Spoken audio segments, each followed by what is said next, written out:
Olá meus irmãos, sejam muito bem-vindos ao canal Caráter Cristão. Meu nome é Roberto Castilho, estamos aqui para mais um vídeo. Hoje o capítulo é o 70, o reinado de Davi. Vamos para a vinheta. Bom, esse capítulo...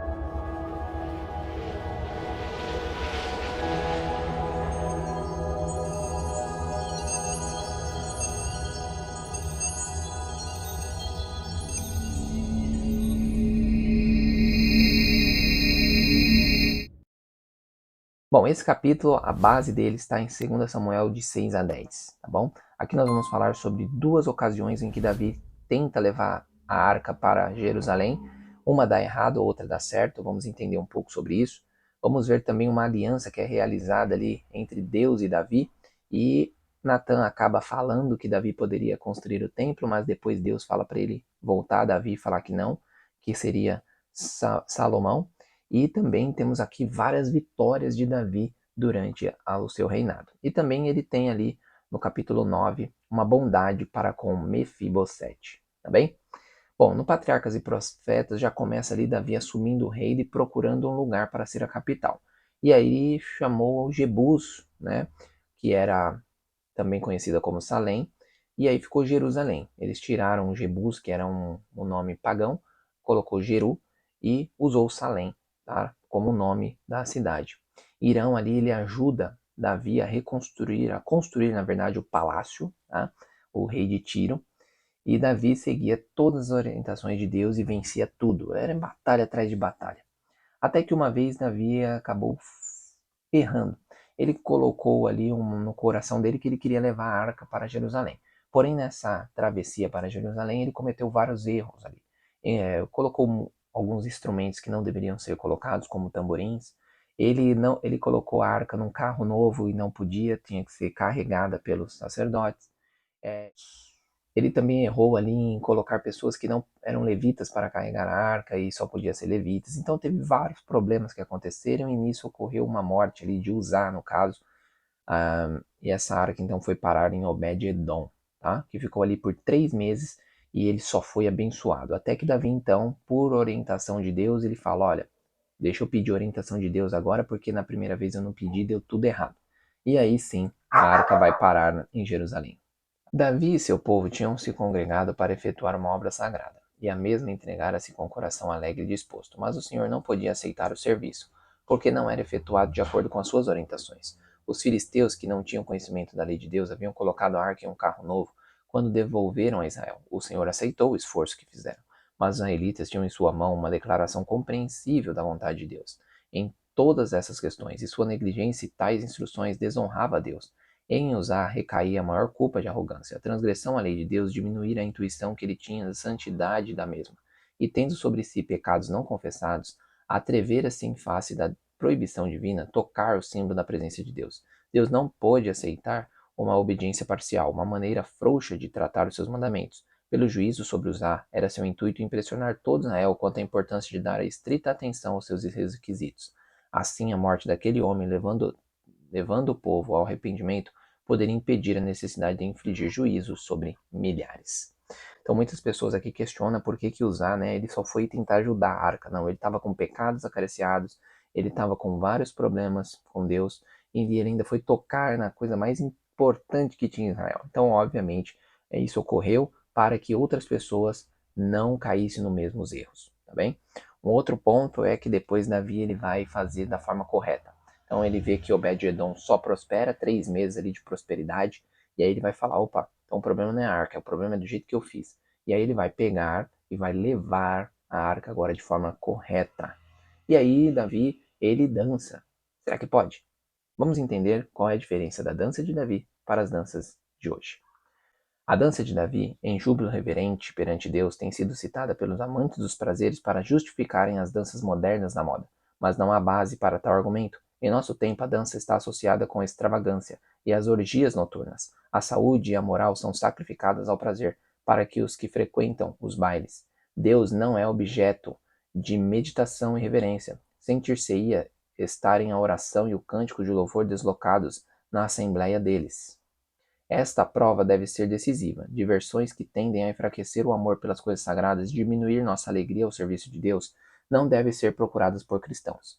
A música e a dança em jubiloso louvor a Deus por ocasião de uma mudança da arca não tinham a mais pálida semelhança com a dissipação da dança moderna. A primeira tendia a lembrança de Deus e exaltava seu santo nome. A última é um ardil de Satanás para fazer os homens se esquecerem de Deus e o desonrarem. Então, muitas pessoas hoje, eu gostava muito de dança, né? Eu dançava axé. Eu gostava demais. Tem um problema hoje se ouvir axé e o corpo já começa, né? Então, realmente a gente tem que se afastar dessas coisas, porque a dança hoje não está relacionada a, de fato, estar adorando a Deus, né? Sempre é algo prazeroso para nós. Então, até mesmo na igreja, a gente está pelo nosso prazer ali, às vezes fazendo movimentações no corpo. Então, realmente as coisas mudaram muito. Mical, então, ela despreza Davi, Davi a repreende, e ali os salmos deviam ser cantados no santuário e nas idas às batalhas. Davi queria construir o templo, Natan diz que não, né? Primeiro ele diz que pode, depois Deus fala para ele, opa, pode ir lá desfazer porque eu não falei para você falar isso. Então Natan vai lá e desfaz o problema, tá? Isso, Natan é um profeta que está na Bíblia, tá bom? Então muitas pessoas falam, nossa, mas como pode? Às vezes o profeta fala do que ele quer falar e não do que Deus fala. Então tem que ir lá fazer as coisas da forma correta, tá bom? Muitas vezes eu e você também fazemos a mesma coisa. Às vezes a gente quer falar algo, a gente faz um sermão, nem pede orientação, nem nada, e fala do jeito que tem que falar, e aí acaba errando alguns pontos, e depois tem que fazer o quê? Ser humilde para pedir perdão e retratação, tá? Então tome muito cuidado com pregações no púlpito, pois não é brincadeira. Quantas vezes aqueles que têm passado pela força da varonilidade apegam-se à esperança de realizar alguma obra em que opõem em seu coração, mas que não estarão em condições de efetuar? A providência de Deus pode falar-lhes como fez seu profeta Davi, declarando que a obra que desejam tanto não lhes é confiada, e a eles toca preparar o caminho para que outro cumpra. Mas em vez de submeterem com gratidão à direção divina, muitos se retraem como se fossem menosprezados e rejeitados. Entendem que se não podem fazer a coisa que desejam, não farão nada. Então muitas pessoas assim são arrogantes, né? Eles querem fazer algo. Eu tenho até aqui pessoas, por exemplo, já aconteceu comigo quando eu era bem mais novo, que um irmão queria fazer uma igreja aqui onde eu estou, inclusive, no Jardim Motinga, e aqui em Barueri. E a gente fez um grupo. Aqui o meu pai, ele ergueu esse grupo, só que esse irmão, ele era de outra igreja e ele de outra igreja, ele era da igreja adventista de outro bairro, né? Ele queria fazer uma igreja aqui, só que meu pai tomou a frente e fez o que ele ficou enrolando para fazer. E isso causou vários problemas. Essa pessoa fez da vida do meu pai meio que um inferno, sabe?